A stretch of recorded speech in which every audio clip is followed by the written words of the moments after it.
그 다음에 개체군 진화의 원리를 보도록 할게요. 자, 유전자 풀이라는 말이 나오는데 한 개체군에 속한 모든 개체가 가지는 한 개체군 내에 어떻게 대립 유전자 전체를 그러니까 어떤 거냐면 우리 인간을 기준해 보자. 우리 인간을 기준으로 했을 때 우리도 있고 우리를 황인종이라고 표현하지. 백인, 흑인, 황인종 뭐 이렇게 하잖아. 요즘 이런 말 거의 안 씁니다. 이건 인종차별적 발언이고. 그다음 또 하나. 우리 잘 모르겠지만 우리가 생각보다 연예인들 뭐 얼굴 하얘가지고 백인보다 더 하얗고 막 이러지 않니?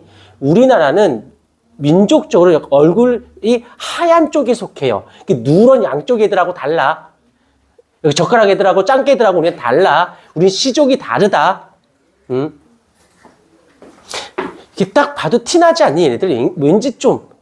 예전에 너희들 잘 모르겠지만 내가 너희 때만 해도 우리 뭐 알게 모르게 일본을 많이 흉내내고 그랬었어요. 일본의 패션이나 일본의 이런 거 많이 흉내낸 게 사실이거든. 근데 요즘 많이 정말 기분 좋은 게 일본 애들이 우리나라를 되게 많이 따라하지. 되게 많이 따라합니다. 좋은 분위기야. 나 일본 애들 마음에 안 들어. 생김새도 마음에 안 들어. 언어도 마음에 안 들어. 자, 수업할게요. 개인적인 취향입니다. 자, 유전자풀이라는 것은 우리 인간들 여러 모습들을 갖고 있잖아. 이걸 포유류, 인간에서 전체로 따졌을 때 좀 다른 모습들을 전체를 우리는 유전자풀이라고 얘기하고 대립 유전자 빈도수라고 따져보는 건데 여기서 보면 유전자형과 표현형이라고 되어 있는데 유전자형, 우리 앞에서 살짝 다시 한번 이 유전자형이라는 말이 무엇이냐면 이 유전자를 기호로 나타내요.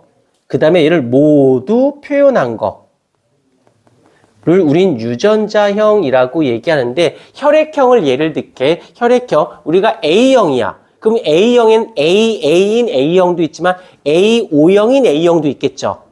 이렇게 우린 A형이야. 이런 걸 표현형, 겉으로 드러난 것만 나는 걸 표현형이라고 얘기를 하고요. 유전자는 아빠, 엄마한테 받은 유전자를 기호로 모두 다 표현한 것을 얘기합니다. 이렇게 됐을 때 보게 되면은 뭐 A, 여기서 보면 동형접합.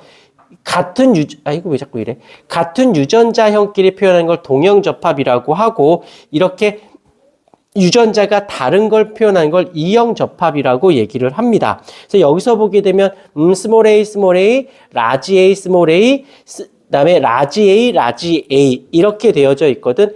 이랬을 때 유전자풀에서는 전체 대립 유전자 수가 총 24가지고 그 중에서 대립 유전자 라지 a는 10개, 스몰 a는 14개 했을 때 대립 유전자는 라지와 스몰이 14대 10에서 5대 7이다라고 하는 거예요. 별로 신경 쓰지 않으셔도 돼요. 이때 형질을 대립 유전자 라지 a와 스몰 a에 의해서 결정이라고 할 때 개체군의 대립 유전자의 빈도수는 전체분의 10개, 그 다음에 전체분의 차지하는 거 14개 해서 이렇게 기호를 빈도는 전체 중에서 라지 A가 차지하는 거, 전체 중에서 스몰 a가 차지하는 거 이렇게 봐주시면 됩니다.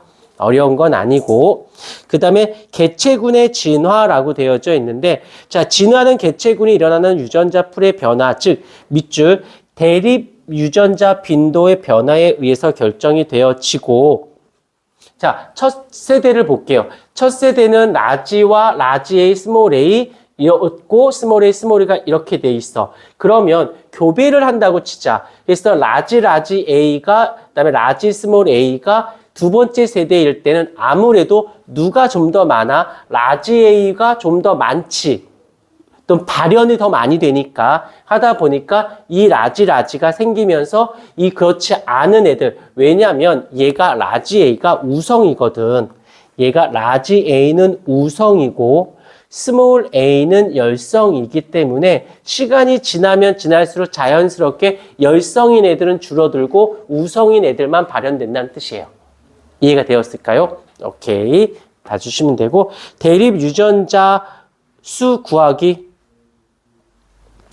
굳이 뭘 구해 또 구하기까지. 자 여기서 라지가 되고 라지가 2개, 라지 스몰이 6개, 스몰이 2개 일 때 대립 유전자의 개수는 여기서 여기서 라지와 스몰이 지금 20개, 10개, 10개인 상태야. 그러다가 다음 세대를 거듭하면서 얘는 늘어나게 되고 얘네들은 줄어들게 되겠지. 그 숫자를 얘기하고 있는 중이에요. 그래서 그 숫자를 그냥 봐주시면 결국엔 세대가 거듭되면서 우성인 애들만 살아남고 열성인은 다 사라진다는 뜻입니다. 오케이. 그래서 지금 알겠지만 지금 우리 인간들 중에 거인족이 있었고 우리가 있었고 소인족이 있는 건 알죠? 소인족은 아프리카의 피그미족들. 너희들 가면 진짜 아주 장신이지. 걔네 평균 신장이 150이 안 되니까. 근데 왜 걔네들은 살아남았을까? 걔네들끼리만 교배를 통해서 자손을 유지하니까.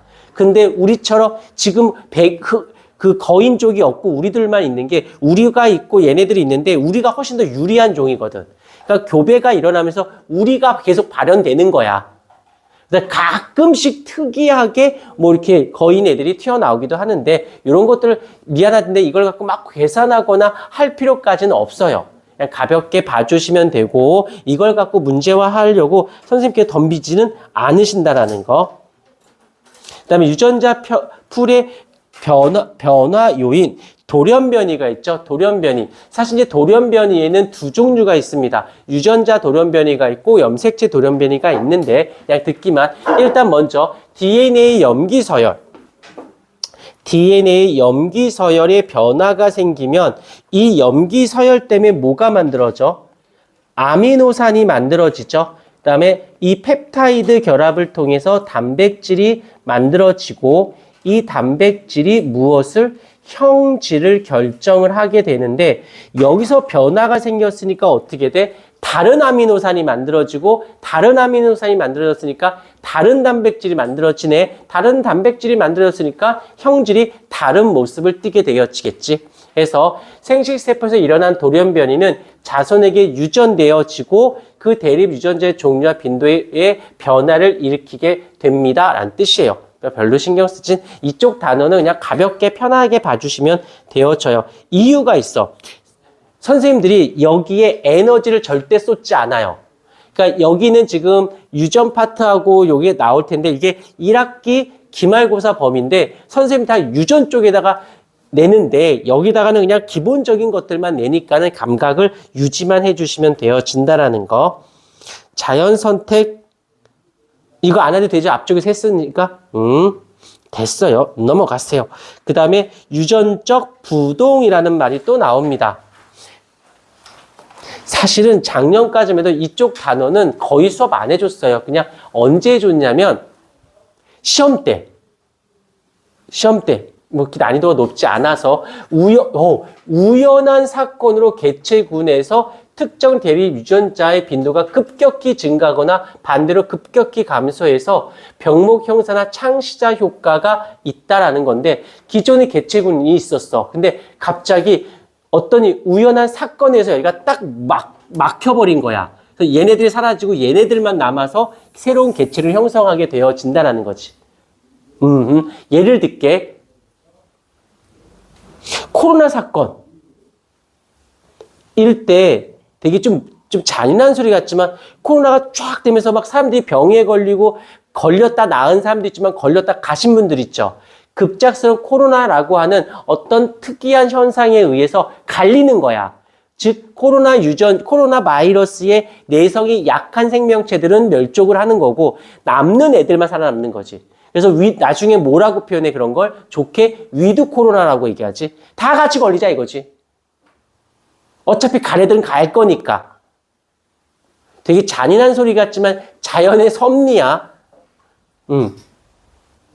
그래서 그런 것도 있잖니. 늑대 이렇게 물이나 사슴이나 그 버팔로 이런 무리들이 무리지어 다니지 않니?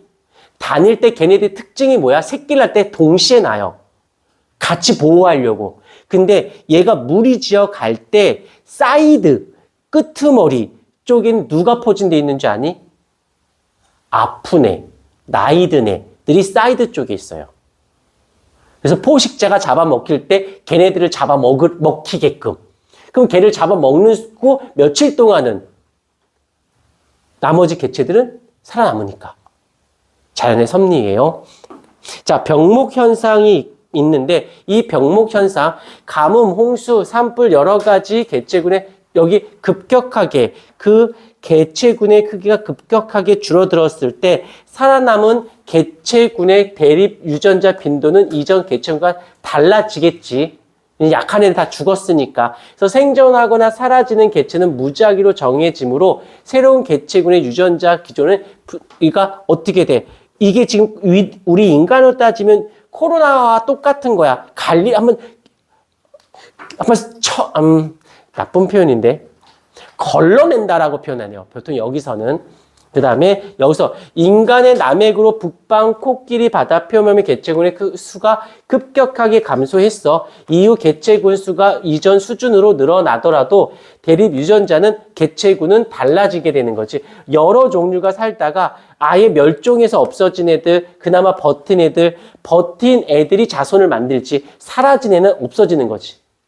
이해가 되었을까요? 그래서 알겠지만 들어본 적 있을까? 갑자기 코로나가 다시 발현됐어 막 이러면서 근데 다들 코로나 때문에 지금 막 이러진 않지 않니? 그냥 감기 걸렸네 이 정도잖아. 왜? 그 병이 한번 확 전 세계를 휩쓸면서 싹 정리해버린 거야. 여기서 단점이 이런 얘기 있지. 전쟁에 순기능이 있어요. 전쟁이 어떻게 순기능이 있을 수 있을까? 일단 과학기술이 엄청나게 집약적으로 발전하지. 두 번째, 인구 조절. 별로 얘기하고 싶지는 않지만 어찌됐건. 자, 창시자 효과를 볼게. 창시자는 개체군의 일부 개체가 우연히 새로운 지역으로 떨어져 나와 정착하면서 여기서 새로운 지역에 어떻게 일부가 새로운 지역으로 떨어져 나와서 정착을 합니다. 그러면서 분리된 개체는 무작위로 정해서 그 새로운 개체군이 거기서 기존 군으로 자리 잡아지면서 유전적 부동을 일으키게 되는 거. 그러니까 기존에 살다가 다른 동네 왔어. 넘어온 애들 있지. 넘어온 애들이 여기에 이제 새로운 개체군으로 살아남게 된다는 뜻이에요. 오케이. 어려운 이야기는 아니고 유전자 흐름. 개체군 사이에 개체의 이주가 일어날 때 여기서 중요한 건 이주야. 이주가 누구야? 이주가 일어날 때 대립 유전자 개체군 안으로 유입되거나 유출되는 현상. 유전자의 개체군의 유전자풀이 변하여 지금 이렇게 살고 있는데 얘가 지금 유전자 흐름이 일어나 개체군 사이의 유전적 차이가 줄어든다. 얘가 대립 유전자가 들어온 거지. 섞여버린 거예요. 이렇게 섞여버린 것을 우리는 유전자 흐름이라고 얘기를 하는데 여기서 이제 이렇게 보게 되면 지리적으로 분리된 두 사슴군이 이렇게 사는 사슴 생김새가 다른 애가 있었어. 서쪽의 사슴 개체군에서 일부 개체가 동쪽으로 개체를 이주하게 되면 섞이게 되겠죠. 그래서 다른 개체군이 나와. 이것을 우리는 유전자 흐름이라고 얘기를 한다는 거 넘어오세요. 자, 문제를 풀어봐 주시겠습니까?